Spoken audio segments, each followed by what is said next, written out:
तो गूगल पे क्या है, कैसे उसका इस्तेमाल कर सकते हैं, किस तरीके से उसको हमने यूटिलाइज करना है, हमें क्या फायदा होने वाला है। वो है कि क्रिप्टो का एक कौंसल बन गया है पाकिस्तान में। अच्छा, इसकी इंपॉर्टेंस हम यहाँ से देख सकते हैं कि अभी रिसेंटली अबू धाबी ग्रुप में $2 बिलियन इन्वेस्ट किया है बाइनांस के अंदर। एंटरटेनमेंट इंडस्ट्री ने उसको यूटिलाइज कैसे किया यार, एआई के ऊपर पूरी फिल्म बना ली कि एजेंट्स आपको गाइड कर रहे हैं, आपको कहाँ पे प्रॉपर्टी लो, आपके पास कितना पैसा है, यहाँ पे आपको लेनी चाहिए, इतना आपका मॉर्गेज बनेगा। और टिकटॉक शॉप के आने के बाद जो जेन जी का एक आपने देखा क्रेज उस तरफ गया और अमेजॉन के भी उसने काफी परखच्चे उड़ा दिए। तो अमेजॉन ने उसके अगेंस्ट एक अमेजॉन हॉल के नाम से वीडियो सीरीज और जेन जीज के लिए वो प्रोडक्ट रिकमेंडेशन जो है ना वो लॉन्च की। बहुत अच्छा मौका है उन सब के लिए कि जो कि एटलीस्ट अपना कोई ब्रांड स्टार्ट करना चाहते हैं। उमर भाई खुद डेडिकेटेडली बाकायदा एक बच्चे को पढ़ा रहे होते हैं, डेडिकेटेडली टाइम दे रहे होते हैं। जब से ट्रंप आया ना, ट्रंप ने इस सब चीज़ों को किया खत्म और उसने कहा है कि अब जो बात होगी ना वो होगी इकोनॉमिकल एक्टिविटीज़ के ऊपर, इकोनॉमिक्स के ऊपर, ट्रेड के ऊपर, और इसी जो जंग है ना वो सारी की सारी इस पे चल रही होगी। अस्सलाम वालेकुम दोस्तों, मैं अहमद काजी और मेरे साथ हैं उमर मुबीन। अस्सलाम वालेकुम, कैसे हैं आप लोग? ठीक ठाक हैं? जबरदस्त। तो आज हम लोकल ई कॉमर्स जो न्यूज़ है, जो कि हमने इसका एक पूरा सेशन रखा हुआ है कि हर महीने हम आपको एक न्यू जो भी ई कॉमर्स और एआई और टेक से इंडस्ट्री से रिलेटेड न्यूज़ आ रही हैं उसके बारे में बता रहे होते हैं। तो आज का जो हमारा एपिसोड है वो है अप्रैल 2025 की अपडेट्स, और बहुत कुछ हुआ है इन बिटवीन और हमारे पास पूरी एक लिस्ट है। आज का पॉडकास्ट और आज का ये एपिसोड, आज की गपशप सीरीज बहुत ज़बरदस्त होने वाली है क्योंकि हमारे पास प्लेंटी ऑफ अपडेट्स हैं जो कि अवेलेबल है, जिस पर आज हम इंशाल्लाह बात करने जा रहे हैं। जो उमर भाई जी बिल्कुल हैदर भाई, हमने लास्ट रमजान में की थी, उसके बाद से बहुत सारी चीज़ें हो चुकी हैं जिनको कोशिश करेंगे आज के एक मुख्तसर से नशिस्त में, मुख्तसर से वीडियो में कवर अप कर सकें। So starting from the hot topic of the world right now, AI. तो जी बिल्कुल कमेंट्स में आ रहा था कि यार आजकल एआई की बहुत ज़्यादा बात हो रही है, और अगर हम पिछले एपिसोड से इस एपिसोड में देखें तो एआई ने धमाका कर दिया और आने वाले मैं कहूँगा दिन भी नहीं, चंद घंटे जो है बिल्कुल एक नई चीज़ आ जाती है। अगर आप देखें डीप सीक लॉन्च हुआ, इसके दरमियान में डीप सीक लॉन्च होता है तो उसके बाद एक पूरी दुनिया में धूम मच जाती है, बिकॉज ये पहला एक ऐसा प्लेटफॉर्म था जिसने बहुत ही ज़्यादा कॉस्ट इफेक्टिव मैनर के अंदर अपने आप को लॉन्च किया। फिर ग्रॉक 3 लॉन्च कर देते हैं हमारे एलन मस्क साहब। पहले वो कहते हैं कि चैट जीपीटी को एक्वायर करेंगे, देन वो ग्रॉक 3 लॉन्च कर देते हैं। ग्रॉक 3 को लॉन्च करने के बाद अगर आप देखते हैं तो चैट जीपीटी ने फिर किस तरीके से अपने आप को रिवाइव किया गिबली स्टूडियो के नाम से, और पूरे आप देखें इस वक्त हर जगह गिबली स्टूडियो आपका बराबर बिल्कुल, क्योंकि ये वाला जो फैक्टर था ना कि आप अपने इमेजेस को कार्टून बनाएं, और ये काफी टाइम से चलता हुआ आ रहा है। तो मोबाइल एप्लीकेशंस कुछ आ रही थी और फेसबुक ने भी एक टूल इस तरह का लॉन्च किया था। तो हर कुछ अर्से बाद अपने प्लेटफॉर्म के ऊपर वापस ऑडियंस को गैदर करने के लिए इस तरह की एक्टिविटीज होती हैं। मेरे ख्याल से चैट जीपीटी ने बड़ा अच्छा मूव ये किया और अपने आप को वापस अटेंशन में वो ग्रैब कर रहा है। और जो एक चीज मिसिंग होना स्टार्ट हो गई थी डीप सीक ग्रॉक 3 के बाद, ग्रॉक 3 का जो फायदा है वो ये है कि वो जितने भी ट्विटर का डाटा है वो ट्विटर के डाटा से इंफॉर्मेशन निकाल रहा है, और वेब का तो निकाल ही रहा है। तो एक प्लस पॉइंट था उसको, मेरे ख्याल है चैट जीपीटी ने वापस अपने आप को वापस रिवाइव कर दिया। अच्छा, ये सब चीजें तो हो रही हैं, लेकिन इस सब चीजों में इंडस्ट्रीज में क्या बेनिफिट आ रहा है, इंडस्ट्रीज में क्या चेंजेस आ रही है, ये देखने वाली है। तो हमारे पास इंडिया से एक न्यूज है कि एआई पे उन्होंने पूरी फिल्म ही बना डाली। उमर भाई मैं चाहूंगा इसके ऊपर थोड़ी सी ग्राफ। जी बिल्कुल, एक देखें आपका जो एंटरटेनमेंट सेक्टर है वो दुनिया का बहुत बड़ा सेक्टर है, तो उसमें एआई क्या रोल प्ले कर रहा था। बीच में हमने कुछ छोटी छोटी सी चीज़ें देखी थी कि मूवी के कुछ स्क्रिप्ट्स हैं, कुछ डायलॉग्स हैं, वो एआई से चैट जीटीपी से लिखवाए जा रहे हैं, या उसके जो स्टूडियो डिज़ाइनिंग वाली चीज़ें हैं, जो बैकड्रॉप डिज़ाइनिंग वाली चीज़ें, उसके में कुछ रिपोर्ट्स थी कि उसके अंदर हेल्प ली जा रही है छोटे छोटे पार्ट्स के लिए। बट एक पूरी फुल फ्लैश 3 घंटे की मूवी एआई के ऊपर बना दी, जिसका स्क्रिप्ट एआई ने लिखा, जिसके डायलॉग्स एआई के, जिसकी आवाज़, ईच एंड एवरीथिंग। तो अब आप अपने लैपटॉप से बैठ के एक पूरी मूवी बना सकते हो जिसको आप सिनेमा में रिलीज कर रहे हो, या जो आपके प्लेटफॉर्म्स हैं, स्ट्रीमिंग प्लेटफॉर्म्स हैं नेटफ्लिक्स टाइप के, वहां पे अपलोड कर रहे हो। तो ना सिर्फ लोगों ने, कंपनीज ने, बल्कि इंडस्ट्री ने एआई को अपनाना स्टार्ट कर दिया, अडॉप्ट करना शुरू कर दिया। और ये आई थिंक ये बहुत एक अच्छा मूव है। अच्छा हैदर भाई, इस तरह की छोटी छोटी चीजें ऑलरेडी मार्केट में चल रही हैं, लाइक एनिमेटेड कार्टून्स बना दिए, मूवीज बना दी, मिलियंस में उनके व्यूज हैं, मिलियंस के छोटे छोटे क्लिप्स बना दिए, या 30 सेकंड के क्लिप्स बना दिए। एक मूवी वाला जो अभी एक मूव लिया, इससे पहले यूट्यूब के ऊपर छोटे छोटे क्लिप्स की सूरत पे चीजें चल रही थी कि 30 सेकंड के, 1-1 मिनट के एनिमेटेड वीडियोस या एनिमेटेड छोटे स्क्रिप्ट्स क्लिप्स बना के वो चल रहे थे। तो ये आई थिंक मूवी वाला जो है कि बहुत, मेरे ख्याल है कि फेसलेस चैनल जो कि यूट्यूब ऑटोमेशन की तरफ जा रहे थे और बहुत ज्यादा ऑलरेडी कमा रहे थे इस टेक्नोलॉजी और इन सब चीजों के बाद, तो मेरे ख्याल है उनके पास प्लेंटी और ट्रेमेंडस अपॉर्चुनिटीज अवेलेबल है कि अपने चैनल्स को वो ना सिर्फ वायरल कर सकते हैं बल्कि अच्छे खासे पैसे भी कमा सकते हैं। नेक्स्ट न्यूज की तरफ चलते हैं जी। गूगल पे, आप सबको जैसा पता है कि पिछले रिसेंटली एक काफी धूम भी मची हुई थी। तो गूगल पे क्या है, कैसे उसका इस्तेमाल कर सकते हैं, किस तरीके से उसको हमने यूटिलाइज करना है, हमें क्या फायदा होने वाला है, और मैं गूगल पे के बारे में थोड़ा सा बताइए जो पाकिस्तान। अच्छा देखें, गूगल पे जिस तरह आपका इंटरनेशनल डिफरेंट वॉलेट्स चलती हैं, ठीक है, तो गूगल का अपना एक वॉलेट होता है, ठीक है, जिसके अंदर आप अपने क्रेडिट कार्ड वगैरह, अपने डेबिट कार्ड उसमें ऐड कर सकते हो और आपकी जो पेमेंट है वो गूगल वॉलेट के थ्रू होती है। सही। ठीक है, कि अगर आपके पास कार्ड नहीं है तो मोबाइल फोन से, जिस तरह आप इजी पैसा जैस कैश करते हो, पैसे ट्रांसफर कर दिए, अपने पॉज मशीन को आप स्कैन करके या उसका QR कोड स्कैन करके वहां से पेमेंट कर सकते हो। ठीक है, तो इसमें एक बहुत पाकिस्तानियों के लिए जो पेमेंट गेटवे इसको कंसीडर किया जा रहा था कि इसके थ्रू पेमेंट आएगी या पेपॉल की पेमेंट आप इस पर रिसीव कर सकते हो, वो वाली चीजें नहीं है इसके अंदर, बट इसको एज अ वॉलेट आप यूज कर सकते हो। अच्छा, एक चीज अच्छी है कि जिस तरह NFT इनेबल कार्ड्स थे, हाँ, तो अब आप अगर कार्ड नहीं रखते हो फिजिकली अपने पास, तो मोबाइल में आपने ऐप में बस वो डाला हुआ है और कहीं भी जाके आप अपने मोबाइल को टैप करें और पेमेंट कर दें, तो ये एक फायदा जो है। जिस तरह आप अभी जो कैशलेस डीलिंग करते हो कि आप कार्ड के थ्रू करते हो, अब आपको वो कार्ड कैरी करने की जरूरत भी नहीं है, मोबाइल के थ्रू आप उसकी पेमेंट्स कर रहे हो। फिर ये कि एंड्रॉइड जो इनका अपना प्लेटफॉर्म है, वहाँ पे डिफरेंट ऐप्स हैं, अगर वहाँ पे कोई पेमेंट करनी है, सब PUBG की कोई चीज़ खरीदनी है तो वो बड़ा आसान हो गया। उसको भी आप, वो आपका कार्ड ही डिफरेंट जगह पे विद इन गूगल के प्रेमिसेस में वो एक्सेप्ट हो रहा है, वो चीज़ें चल रही हैं। अब देखें, एक अच्छी बात क्या है कि पहले तो ये भी नहीं था ना जी, ठीक है, तो अब ये एक चीज़ गूगल ने पाकिस्तान में लॉन्च कर दी और आई थिंक इसके बाद वो बहुत सारे और रास्ते खोलेगा। गूगल पे वाली सर्विस भी शायद हमारे पास, एप्पल पे की भी उम्मीद है कि वो भी आ जाएगा हमारे पास। तो एक रास्ता खुल गया, आई थिंक एक छोटी विंडो ओपन हुई है जिससे जिसको देख के शायद और मजीद जो विंडोज हैं वो पाकिस्तान के लिए ओपन हो। सही। तो अभी एप्पल के जो कस्टमर्स हैं वो तो इसका यूटिलाइज नहीं कर सक रहे, लेकिन एंड्रॉइड के जितने भी यूटिलाइज वो कर सकते हैं यूजर्स, और काफी खुशाइन बात है।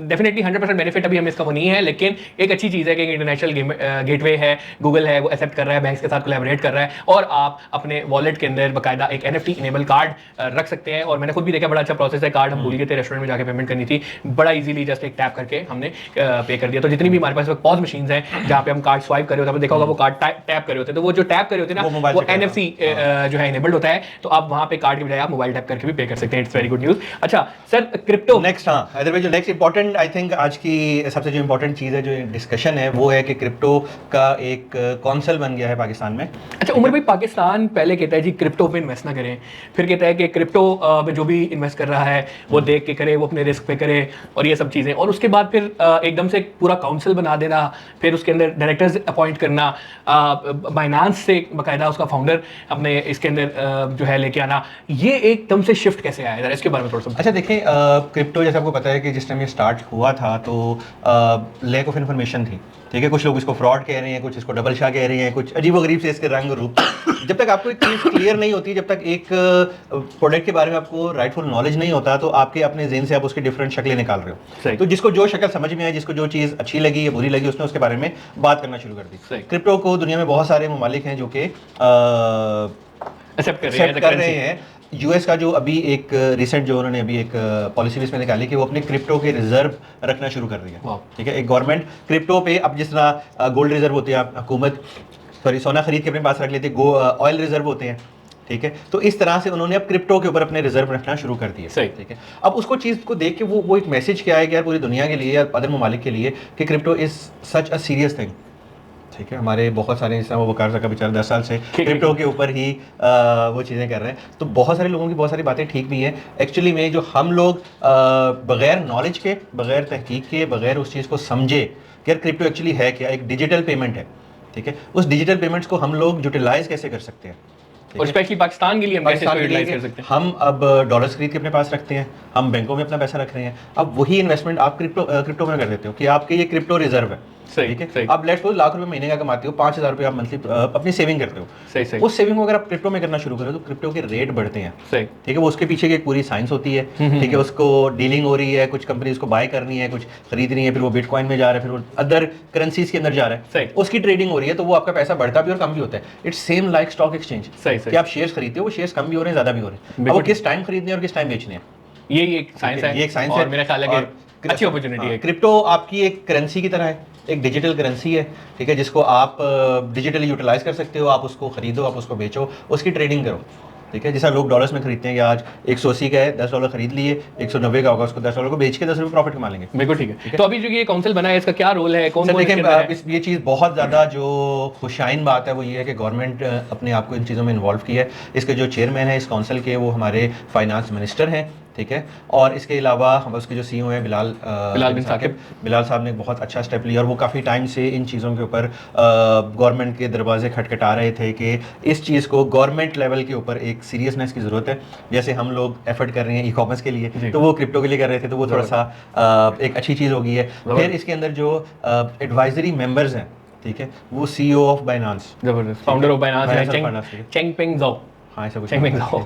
तो वो उन लोगों की इन्वॉल्वमेंट, स्टेट बैंक का जो चेयरमैन है वो एडवाइजरी कमेटी का मेंबर है, SECP का जो चेयरमैन है वो बोर्ड मेंबर है, आपका जो फेडरल लॉ सेक्रेटरी है वो उसका बोर्ड मेंबर है, आपका जो फेडरल IT सेक्रेटरी है वो उसका। तो आपने पूरी गवर्नमेंट को इन्वॉल्व किया, जिसमें बैंकिंग भी है, जिसमें IT भी है, जिसमें लॉ भी है, SECP भी है, फिर उसको हेड कर रहे हैं फाइनेंस मिनिस्टर। तो ये पूरा जो काउंसिल बना है, आई थिंक ये एक बहुत ही पावरफुल और बहुत ही स्ट्रांग लोगों का एक ग्रुप है, ठीक है। और इसमें जो हमें अच्छी चीज़, मुझे अच्छी चीज़ नज़र आ रही है कि अब डिफरेंट बैंक्स अपनी इन्वेस्टमेंट करेंगे क्रिप्टो के अंदर, जिस तरह बैंक अपने रिजर्व रख रहा है, स्टेट बैंक अपने रिजर्व रख रहा है, फिर वही चीज़ आवाम तक मुनक़ता होगी कि जिस तरह बैंक आज आपको कह रहा है आप सेविंग अकाउंट बना लो, तो बैंक आपको कहेगा क्रिप्टो अकाउंट बना लो, ठीक है, आप अपनी सेविंग क्रिप्टो में करो, ठीक है। और वकार ज़का की मैंने कुछ वीडियोस देखी थी, वो बोलता था मैं एक दिन में 1-1 अरब डॉलर भी गवर्नमेंट को कमा के दे सकता हूँ, कि अगर गवर्नमेंट ठीक तरीके से इसमें इन्वेस्ट करे और टाइमली चीज़ों को मूव करे। बिल्कुल, मैं तो कहूँगा कि इस काउंसिल को और फर्दर एक्सपेंड करना चाहिए, और इस तरह के लोग जो कि वाकई अगर कोई काम कर सकते हैं और जो कर रहे हैं ऑलरेडी और अच्छे प्रॉफिट बना चुके हैं, पाकिस्तान में बहुत सारे लोग हैं भी। वकार ज़का, तो हम एक नाम इसलिए ले रहे हैं क्योंकि वो ज़्यादा हाईलाइट है।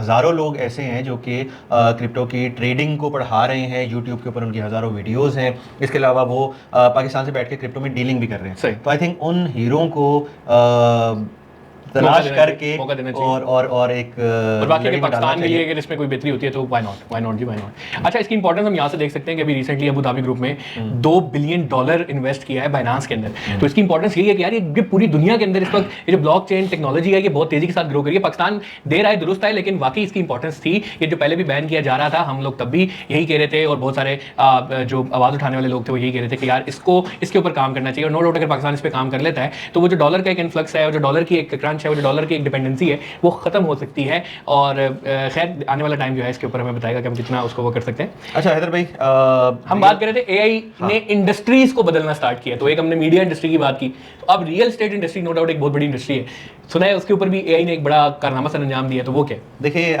हमने पिछली वीडियोस में भी इस चीज़ का जिक्र किया था कि AI हम लोगों को किसी भी चीज़ से नुकसान नहीं पहुंचा सकती, हम लोगों को फ़ायदा पहुंचा सकती है। हम लोग उसको यूटिलाइज़ कैसे करते हैं, ठीक है। एंटरटेनमेंट इंडस्ट्री ने उसको यूटिलाइज़ कैसे किया यार, AI के ऊपर पूरी फिल्म बना ली, ठीक है। ये AI से आप स्क्रिप्ट बना रहे हो, गाने बना रहे हो, शायरी बना रहे हो, ठीक है। ये तो उसके कंटेंट वाली चीज़ है। फिर AI आगे बढ़ के क्या दे रहा है, वो रियल स्टेट के एजेंट्स आपके लिए क्रिएट हो रहे हैं, सही, ठीक है, जो कि आपकी प्रॉपर्टी को डिफरेंट जगह पे बेच रहे हैं या उसकी मार्केटिंग कर रहे हैं, ठीक है। तो इसको अगर हम मार्केटिंग टर्मिनोलॉजी में लेके आए तो आई थिंक ये ज़्यादा बेहतर रहेगा कि जो रियल स्टेट के एजेंट्स आपकी डील्स को क्लोज कर रहे हैं, सही, ठीक है। तो ऐसी एग्जांपल्स हमने देखी USA के अंदर कि एजेंट्स आपको गाइड कर रहे हैं, आपको कहाँ पे प्रॉपर्टी लो, आपके पास कितना पैसा है, यहाँ पे आपको लेनी चाहिए, इतना आपका मॉर्गेज बनेगा और उसमें आपको ये फ़ायदा होगा, तो वो डील्स को क्लोज कर रहे हैं AI के थ्रू, ठीक है। तो ये भी आपकी ये बेसिकली यूजेज है।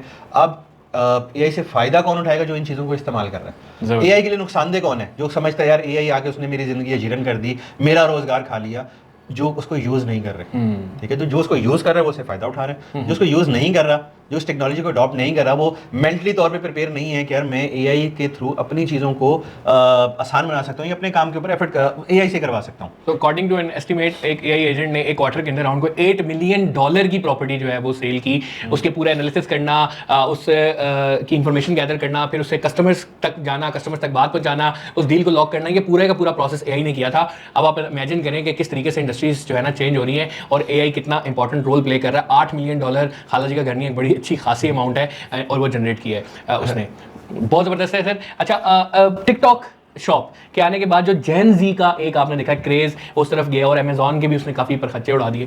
तो अमेजॉन ने उसके अगेंस्ट एक अमेजॉन हॉल के नाम से वीडियो सीरीज और जेन जीज के लिए वो प्रोडक्ट रिकमेंडेशंस जो है ना वो लॉन्च की।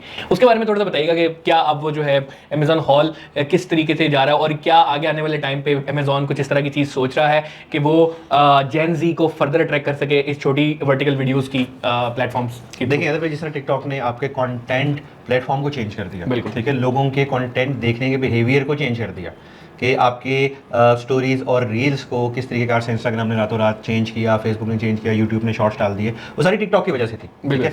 फिर आपके पास एक न्यू ऑडियंस एड ऑन हो रही है जेनजी की, जो कि बहुत तेज़ी के साथ पेनिट्रेट कर रही है और इंटरनेट, और वो हम जैसे पुराने बाबों को अब निकालते जा रहे हैं और वो सारी की सारी जगह को फिल करते जा रहे हैं, ठीक है। अब हर प्लेटफॉर्म, हर मीडियम, हर मीडिया हर एडवर्टाइजर उन जेन जी ऑडियंस को माइंड में रख के अपने कंटेंट को क्रिएट कर रहा है। सही। ठीक है, प्लेटफॉर्म क्या होगा, फॉर्मेट क्या होगा, साइज क्या होगा, ड्यूरेशन क्या होगी और उसके अंदर चीजें दिख क्या रही हैं, सिर्फ और सिर्फ उस जेन जी ऑडियंस को दिमाग में रख के अब आपकी स्ट्रेटेजी और प्लानिंग वाले काम हो रहे हैं। ठीक है, अब Amazon ने क्या किया कि देख रहे हैं यार टिकटॉक शॉप के ऊपर एक मैसिव रिस्पॉन्स है, उस रिस्पॉन्स को मैं अपने पास कैसे क्रिएट करूं, उस ऑडियंस को मैं अपने प्लेटफॉर्म के ऊपर कैसे लेके आऊं।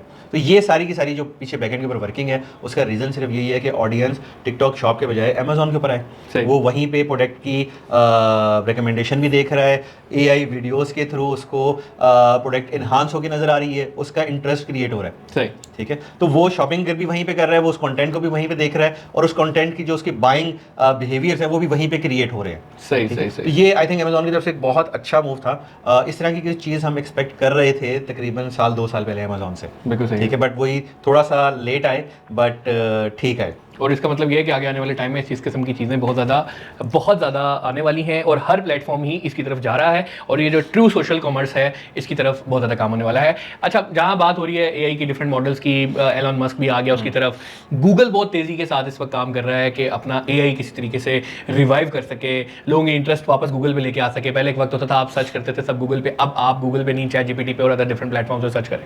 तो गूगल ने भी अपना एक जेमिनी फ्लैश लाइट वेट एक AI मॉडल लॉन्च किया है, बट अगेन कितना कारआमद है, कितना वो है, वो अभी कबल वक्त है, बेचारा काफी टाइम से लगा हुआ मेहनत कर रहा है। अभी जो रिसेंट उन्होंने जो उसमें अपडेट किया उसको लाइट वेट को, कि उसके अंदर उसकी स्पीड तेज कर दी, उसको थोड़ा सा लाइट वेट कर दिया, कॉस्ट इफेक्टिव कर दिया और वो आपके इंटरनेट को कम कंज्यूम कर रहा है और प्रोसेसिंग टाइम उसका जल्दी है। ठीक है, उसमें वॉइस और ट्रांसलेशन और इस टाइप की चीज़ें भी उसमें डाल दी हैं। बट आई थिंक सो कि जो ओपन AI ने ऑडियंस को बिल्ड कर दिया और लास्ट जो उनका ये गेमली वाला जो मूव था, तो ये उसने इससे बहुत ज़्यादा स्ट्रॉन्ग रोल प्ले किया है उस ऑडियंस को एंगेज करने। गूगल जो है आगे आने वाले टाइम में भी काफी हॉट थोड़ा सा स्ट्रगल कर रहे हैं गूगल इस टाइम, क्योंकि आपने जिस तरह बात की कि लोग अब सर्च भी ChatGPT के ऊपर जाके कर रहे हैं ऐसे। तो जो गूगल का अपना जो मेन कोर है, ब्रेड एंड बटर जो सर्च इंजन है, वो बहुत बुरी तरीके से डैमेज हो चुका है। एक अच्छा काम किया उन्होंने कि अब आपको सर्च करें तो एटलीस्ट वो सर्च से पहले रिजल्ट में ही वो आपको AI से कुछ रिजल्ट जनरेट करके दे देता ताकि आपको ChatGPT की तरफ ना जाना पड़े। बट देखिए वो ऑडियंस वो शिफ्ट हो रही है ना बहुत ज्यादा। ठीक है, कि पहले आप गूगल के ऊपर जाके सर्च करते थे, अब वो ChatGPT के ऊपर जाके आप ओपन सॉल्यूशन में, अब वो ये सर्च नहीं कर रहे हो, वो जाके भाई हमें बता दो बस।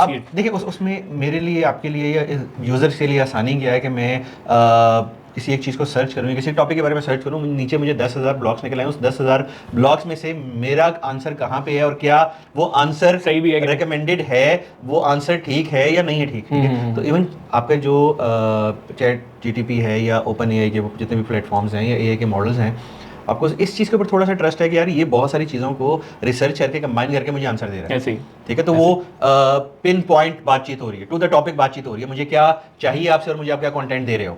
गूगल आपको एक लिस्ट ऑफ कंटेंट दे रहा है कि जाओ ढूंढ लो, ये बोरा मैंने खोल के आपके सामने रख दी है, अपने सवाल का जवाब इसमें से ढूंढ लो। ठीक है, बट आपको जो AI मॉडल्स हैं वो उस बोरे में से जवाब ढूंढ के दे रहे हैं। ठीक है, अब सॉरी आगे चलते हैं। गिबली आर्ट यार 2 हफ्ते के अंदर 500 मिलियन व्यूज अगर किसी पोस्टों ने ग्रैब किए हैं तो वो गिबली आर्ट के थ्रू है। हर बंदा पागलों की तरह गिबली आर्ट बना रहा था। ChatGPT पे तो पेड मॉडल पे ही अवेलेबल था, लेकिन ग्रॉक 3 में अगर आप जाके अपनी इमेज अपलोड करते हैं, उसे कहते हैं गिबली आर्ट में बना दो, तो वो एक कार्टूनिक जो जापानीज मॉडल था उस पर लोगों ने धड़ाधड़, क्या सोशल मीडिया, क्या कोई सेलिब्रिटी, क्या कोई जेन जीज ने तो धमाका कर दिया ना। मतलब अच्छा, अगर हम पाकिस्तान की बात करें, पाकिस्तान, इंडिया या ये बांग्लादेश है हमारा ये रीजन, तो यहाँ पे वो चीज़ हिट हुई थी ईद के दिनों में। हाँ, ऐसे रिसेंटली बिल्कुल। ठीक है, ईद से कुछ दिन पहले और ईद के कुछ दिन बाद का ये टाइम फ्रेम था छुट्टियों का। 2 हफ्ते बिल्कुल। ठीक है, ये छुट्टियों का टाइम था। इवन रमज़ान में भी सोशल मीडिया एक्टिविटीज़ बहुत ज़्यादा होती हैं, तो आधे से ज़्यादा लोग जो थे उस टाइम वो वाकई में वेले थे और वो उनके हाथ एक चीज़ आगे खेलने की,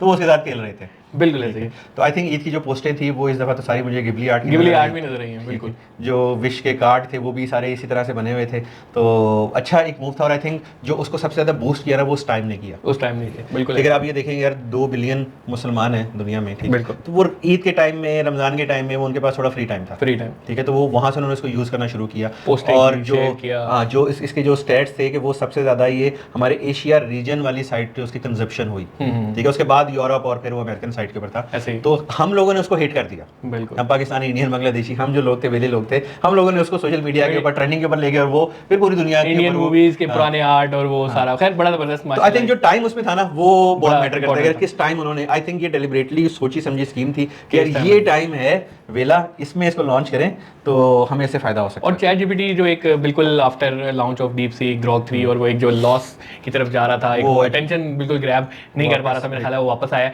ना सिर्फ ये बल्कि एक आध और ट्रेंड स्टार्ट हुआ है वो आजकल, वो टॉय का कैरेक्टर बना के तो वो हाँ, पैक बना के वो लोग सर्च कर रहे हैं, तो एक अजीब ही जो है ना वो चल रही है। लेकिन चैट जीपीटी ने वापस अपने आप को इससे ग्रो किया है और वापस इमेजेस में स्पेशली जो एक पहले जरूरत पड़ती थी डिफरेंट अदर प्लेटफॉर्म्स की, वो उसने चैट जीपीटी ने खत्म कर दी। ये से निकल के वापस आते हैं थोड़ा गेमिंग इंडस्ट्री में।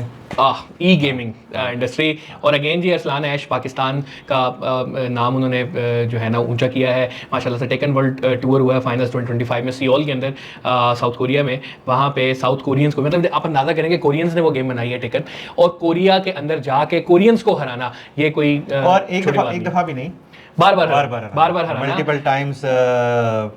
जो अरसलान है वो इस वर्ल्ड जो चैंपियनशिप होती है टेकन की, उसको बार बार विन कर रहे हैं। Is I think super talented guy. बिल्कुल बिल्कुल। मैंने कहा वो मैचेस देखे हैं, वो आखिरी मैचेस में ग्रुप में जिस तरीके से वो खेल रहे हैं, हाफिज तनवीर है, एक और जॉन के नाम से है, वो जब भी जिस तरह कसम से वो वाकई उन्होंने खेला है, मज़ा आ गया। और एक उम्मीद जागती है मेरे ख्याल है पाकिस्तान के अंदर भी कि यार नई जो गेमिंग वाली इंडस्ट्री है, ई गेमिंग वाली इंडस्ट्री है, ये भी एक बूम कर सकती है। और अरसलान को हम खराज तहसीन पेश करते हैं और आगे आने वाले के लिए बहुत बहुत ज़्यादा बेस्ट ऑफ लक। और उम्मीद करते हैं को एक छोटी सी वार्निंग देते हैं कि हमने भी टेकन खेलना शुरू कर दिया है तो हम भी आपके साथ कंपटीशन में बहुत जल्द मिलेंगे। अच्छा जी, लास्ट जो न्यूज़ है, सेकंड लास्ट वो है शॉपिफाई का जो $1 का पैकेज था। हालांकि थोड़ी सी पुरानी न्यूज़ होगी बट स्टिल अभी तक वैलिड है। जो शॉपिफाई का 3 महीने का $1 का पैकेज था, जो कि शॉपिफाई ने पहले उसको खत्म कर दिया था बिल्कुल ही, उसके बाद फिर 1 महीने के लिए $1 कर दिया था, तो अब वापस 3 महीने के लिए $1 का पैकेज एक्टिवेट हो चुका है। मगर आप शॉपिफाई के ऊपर जाके साइन अप करते हैं shopify.com के ऊपर, तो आपको ऊपर बैनर नजर आ रहा होता है कि $1 पे आप 3 महीने तक यूज़ कर सकते हो। तो मतलब आपने 3 महीने में $3 देने हैं टोटल शॉपिफाई को, और 3 महीने तक आप उसको $1 देके यूज़ कर सकते हो। तो ये एक बड़ी अच्छी चीज़ है उनके लिए जो कि अपनी वेबसाइट बनाना चाहते हैं, अपने वेबसाइट स्टार्ट करना चाहते हैं, अपना स्टार्टअप स्टार्ट करना चाहते हैं। जस्ट $1 पे करना, आपने 3 महीने के लिए आपको वेबसाइट विद सर्वर फ्री मिल जाती है और बहुत अच्छे तरीके से आप अपना बिजनेस, अपना प्राइवेट लेवल या वाइट लेवल स्टार्ट कर सकते हैं। उसके बाद फिर आपने वापस उस पर $25 पर मंथ के ऊपर शिफ्ट हो जाओगे चौथे महीने से। और आई थिंक अगर आप अपना शॉपिफाई बनाते हो तो आप एक प्लान बना के सारी चीज़ों को अलाइन करके फिर इस पे जाते हो, और 3 महीने तक आप $25 पर मंथ पे करने के काबिल हो जाते हो। और अगर आप नहीं हो सकते तो उमर भाई बैठे हमारे पास आ जाए। हम लोग न्यू कोर्स लॉन्च कर रहे हैं जो कि लाहौर में होगा। फिजिकल बैच है, ये ऑनलाइन नहीं होगा, ऑनली फिजिकल। अच्छा, इसमें 2-3 चीज़ें मैं आपको इसकी मेजरली बता दूं कि इट्स 1-to-1 सेशन, ठीक है। हम लोग आपको इधर लाहौर में मॉडल टाउन में एक जगह देंगे, वो आपके लिए कोवर्किंग प्लेस भी है, आपके लिए इंक्यूबेशन भी है, और वो फुल टाइम है, ठीक है। ये जो 30 डेज़ का कोर्स है, 1 महीने का कोर्स, तो आप इस पूरे 1 महीने के लिए बुक को हमारे साथ सुबह 10 बजे से लेकर शाम 6 बजे तक, मंडे से लेके फ्राइडे तक, ठीक है, 5 दिन फुल टाइम। जिस तरह आप ऑफिस में जा रहे हो उसी तरह फुल टाइम आप यहाँ पे हमारे पास आ रहे हो, ठीक है। और जो लाहौर से बाहर के हैं तो उनके लिए यहाँ पे हॉस्टल्स की भी सहूलियात मौजूद हैं, करीब करीब वो हम आप लोगों को उनके साथ कनेक्ट करवा देंगे, तो आप उससे फ़ायदा उठा सकते हो। अब इसमें होगा क्या कि इसमें जिस तरह मैं हूँ, हैदर भाई हैं, फ़हीम भाई हैं, जितने हमारे मेंटोर्स हैं, जितने हमारे टीचर्स हैं, ट्रेनर्स हैं, वो सारे वहाँ पर अवेलेबल हैं। आपको हैंड ऑन एक्सपीरियंस मिलेगा, ठीक है। हर चीज़ के ऊपर हर चीज़ की ट्रेनिंग है, आपको बताया जा रहा है, आप उसको देख रहे हो, अप्लाई कर रहे हो, उसके बाद फिर हमारे साथ मशवरे कर रहे हो, ठीक है। तो हम 24 घंटे वहाँ पे अवेलेबल है आपके लिए, आप 24 घंटे अवेलेबल हो। तो आई डोंट थिंक सो कि अब जितने भी लोग हमारे पास उसमें आ रहे हैं, क्योंकि लास्ट भी जो हमने इसी तरीके के 2 सेशंस किए थे, अल्हम्दुलिल्लाह 100% सक्सेस थी उसमें। जो लोग आए उन्होंने सीखा, वो क्लाइंट्स के लिए भी काम कर रहे हैं। 2-4 बच्चों ने अपनी मार्केटिंग एजेंसी बना ली है, ठीक है। मैंने भी उनको 1-2 क्लाइंट रेफर किए थे बाद में, वो बहुत अच्छा काम कर रहे हैं। फिर हर किसी ने अपने स्टोर्स बनाए, तो वो एक पूरे एक्सपीरियंस उन्होंने अपने हाथ से किया। अदरवाइज स्टोर बनाने से लेके ग्राफिक्स से, प्रोडक्ट से, शूट हम उनको वहाँ पे करके दे रहे हैं, डिजिटल मार्केटिंग कर रहे हैं। फिर जहाँ पे हमें ज़रूरत पड़ती है हमारे अपने क्लाइंट्स के लिए, हम उनको अपनी टीम में ऐड कर लेते हैं, ठीक है। कोई ऐसा प्रोजेक्ट होता है कि हम खुद नहीं कर रहे तो हम उनको आउटसोर्स कर देते हैं, उनको डायरेक्ट क्लाइंट के साथ करवा देते हैं। तो बहुत सारी ऑप्शंस खुलती हैं जब आप मिल के बैठते हो। तो मिल के बैठने के लिए हम आप लोगों को इन्वाइट कर रहे हैं। 26 अप्रैल से हमारे इंशाल्लाह ये सेशन स्टार्ट होगा, और अभी हमारे पास उसमें जो हमने लिमिटेड सी सीट्स रखी हुई हैं, बहुत ज़्यादा हमारे पास वहाँ पे हमने रश नहीं लगाना, क्योंकि हम ये चाहते हैं कि जितने लोग भी आएँ, एक एक बच्चे को, एक एक बंदे को अटेंशन दी जाए, उसकी बात सुनी जाए, उसके मसलों हल किया जाए। तो लिमिटेड सीट्स हैं और अभी हमारे पास बहुत थोड़ी सी स्पेस बची है उसके लिए। तो जो अप्लाई करना चाहता है वो deployschool.org के ऊपर जाए, और वहाँ पे सारी डिटेल्स और चीज़ें मेंशन हैं, और अप्लाई करो और आ जाओ हमारे पास।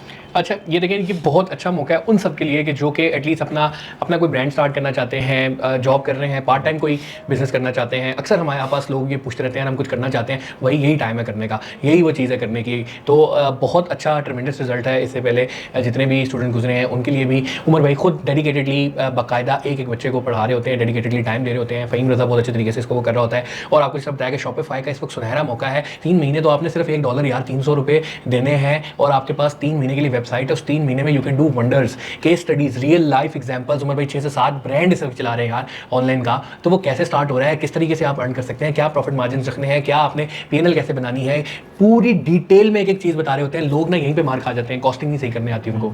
आप काम स्टार्ट कर लेते हैं लेकिन आप कहते हैं एंड मेरी बचत नहीं हो रही। भाई ये सारी पूरी एक प्लानिंग होती है, उसको सीखने के लिए मेरे ख्याल है ये सुनहरी मौका है। फौरी तौर पे जाएं deployerschool.org के ऊपर, फॉर्म फिल करें, रजिस्टर करें, सीट्स लिमिटेड है, सीखें इसको और अपना पीएल या वाइट लेवल स्टार्ट करें। अच्छा जी, लास्ट जो न्यूज़ है हैदर भाई, मुझे आपकी इसमें थोड़ी सी चाहिए होगी आपकी राय।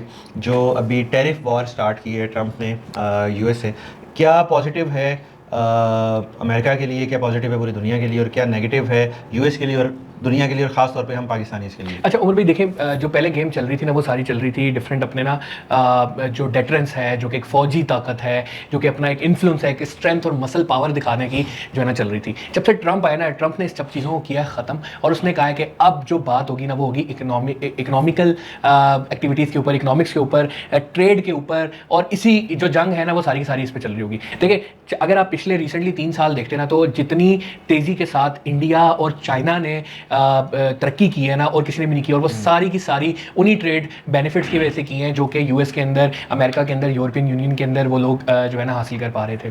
चाइना ने तो आप अगर देखें तो बिल्कुल गेम चेंज कर दी हुई है। 3 ट्रिलियन डॉलर की इकोनॉमी से वो 17 ट्रिलियन डॉलर की इकोनॉमी की तरफ गए हैं। यूके जो है वो किसी टाइम पे टॉप 5 कंट्रीज के अंदर आ रहा था दुनिया की इकोनॉमी में, अब इंडिया टॉप 5 के अंदर जो है ना आ गया। तो ये जो चीज़ थी ना, इसको कर्व करना, इसको स्टॉप करना, इसको रोकना बहुत ज़्यादा ज़रूरी था। ट्रंप ने आते साथ ही सबसे पहले उन सब कंट्रीज एक ना हवा फैलाई है ताकि सारे के सारे जो लोग हैं, सारे इंडस्ट्री, सारी दुनिया की स्टॉक एक्सचेंज जो है वो डिस्टर्ब हो जाए। आपने देखा है कि उसने आके पॉलिसीज लगाई हैं, लेकिन जिस वक्त इतलाक उसका होना था उससे एक दिन पहले रात के 12 बजे उसने सबको पॉज कर दिया। तो ये सारा का सारा जो ड्रामा था ना, ये सिर्फ और सिर्फ पूरी दुनिया को हिलाने के लिए था, पूरी दुनिया को अपनी बात मनवाने के लिए था। तो उसने ये दिखाना था कि यार देखो मैं हूं बड़ा भाई और मैं जो कहूंगा वो होगा। इस सब में तमाम मुल्कों की स्टॉक एक्सचेंज आप देखते हैं कि तेजी के साथ गिरी। इवन अगर आप बात करें यूएसए की मार्केट की, तो वो भी $2 ट्रिलियन से स्टॉक एक्सचेंज उसकी जो है ना गिर चुकी है। जो टैरिफ्स लगाए ना उसने 2 चीजें जो है ना इसमें वाज़ेह कर दी। एक कि भाई वो तमाम कंट्रीज जो कि यूएसए की प्रोडक्ट्स के ऊपर टैरिफ लगा रही है ना, मैं उस पर उल्टा जो है ना टैरिफ लगाना लगा। तो उसमें सबसे ज़्यादा टैरिफ जो उसने लगाया उसने चाइना पे लगाया, देन डिफरेंट अदर कंट्रीज़ के अंदर लगाया। लेकिन उसमें जो एशियन कंट्रीज, इसमें इंडिया है, पाकिस्तान है, बांग्लादेश है, उनके ऊपर जो टैरिफ्स है ना आप वो देखें तो वो ऑलरेडी बहुत कम है। एक तो यहाँ पे मुझे ये कहना चाहिए कि पाकिस्तान को ऑलरेडी जो टैरिफ्स हैं उसको कम कर देना चाहिए। भाई आप कितनी चीज़ें उनसे जो है इंपोर्ट करें। पाकिस्तान सबसे ज़्यादा जो एक्सपोर्ट इस वक्त कर रहा है ना वो यूएसए के अंदर कर रहा है। तो इस पर डेफिनेटली इंपैक्ट तो बहुत ज़्यादा उसको पड़ेगा। लेकिन जब हम कंपेरिजन करते हैं ना, तो बांग्लादेश, इंडिया, इसके मुकाबले में हमारे पास टैरिफ की अभी भी बहुत ज़्यादा गुंजाइश मौजूद है कि इंडस्ट्री यहाँ पे शिफ्ट हो सकती है। ये सब जो गेम हुई है ना उमर भाई, ये गेम अब इस तरह से है कि इंडस्ट्रियाँ कहाँ लगेंगी और माल कहाँ से आएगा। तो चाइना का जो डायरेक्ट एक इन्फ्लुएंस आ रहा था, लोग चाइना में जाके अमेरिकन फैक्ट्रीज लगा रहे थे, वो अब खत्म होने वाला है। कुछ फैक्ट्रीज हैं जो कि वापस आएंगी अमेरिका के अंदर। अब आप ये कहेंगे कि यार अमेरिका में फैक्ट्रीज कैसे आएंगी, वहां पे तो लेबर ही बहुत महंगी है। तो ट्रंप ने क्या किया, एक तरफ तमाम जो ग्रीन कार्ड और ये वो लोग जो फंसे हुए थे इलीगल इमिग्रेंट्स, उन सबको निकाला है। अब उनको वापस बुलाएगा विद डॉक्यूमेंटेशन। जब डॉक्यूमेंटेशन करेगा तो जिस तरह यूएई के अंदर वर्क वीजा है, वो पैसे भी लेगा उनसे, वो टैरिफ से भी अपना अमाउंट को भरेगा और वो फैक्ट्रीज भी लगाएगा। तो एक तरफ उसने एम्प्लॉयमेंट की, दूसरी तरफ अब लोग ये कहेंगे कि यार चीजें महंगी हो जाएंगी। डेफिनेटली महंगी होंगी उमर भाई, लेकिन जो $2 मिलियन डॉलर्स की जो उसके पास टैरिफ्स आ रहे हैं वो इसी को देगा अपनी आवाम को। वो टैक्सेस कम करेगा, वो लोगों की सैलरियां बढ़ाएगा, तो इन दी एंड लोगों को वो फील ही नहीं होगा। तो एक ही झटके में उसने पूरी की पूरी ना सिर्फ इंडस्ट्री हिला के रख दी बल्कि करके दिखा दिया। और इस टाइम सबकी नींदें हराम हुई हुई हैं, सबकी जो है ना परेशानी। पाकिस्तान के लिए इतनी ज़्यादा परेशानी नहीं है इसलिए क्योंकि ऑलरेडी हम लोगों पे टैरिफ की जो अमाउंट है वो बहुत कम है। और इन रीजन अगर देखे जाए तो उसमें भी हम लोग कम फॉलो, क्योंकि हमारा जो वो रेशियो है ना इंपोर्ट एक्सपोर्ट का, वो एक लिमिटेड रेशियो है। बिल्कुल, बहुत ज़्यादा चीज़ें यूएस में जा नहीं रही, बहुत ज़्यादा चीज़ें यूएस से आ नहीं रही, हमें को इतनी ज़्यादा टेंशन लेने की जरूरत नहीं। बिल्कुल, लेकिन हमारा जो सबसे ज़्यादा एक्सपोर्ट होता है ना वो अमेरिका को होता है।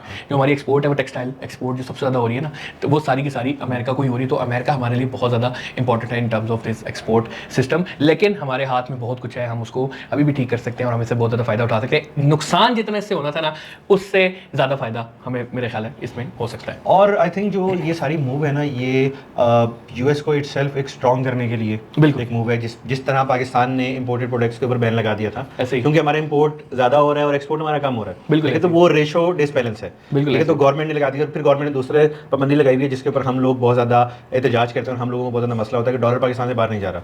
इवन हम फेसबुक या गूगल के ऊपर ट्रेंडिंग कर रहे हैं तो हमारे कार्ड के ऊपर लिमिटेशंस है। बिल्कुल ठीक है कि पाकिस्तान में इतना पैसा बाहर से आ रहा है, इतना पैसा बाहर जा रहा है। ठीक है, तो उन चीज़ों को बैलेंस आउट करने के लिए इस तरह के गवर्नमेंट लेवल के ऊपर इनिशिएटिव लेने पड़ते हैं। और जैसे हम 2 साल पहले हैदर भाई ये डॉलर ना जाने वाला पाकिस्तान बाहर वो रूल अप्लाई हुआ था, उसके बाद से देखें कि यहाँ पे जो हालात हैं मुल्क के वो थोड़े से बेहतर हो रहे हैं। कि आपकी महंगाई 1965 में जितनी शरह के ऊपर थी उतनी आ चुकी है अब।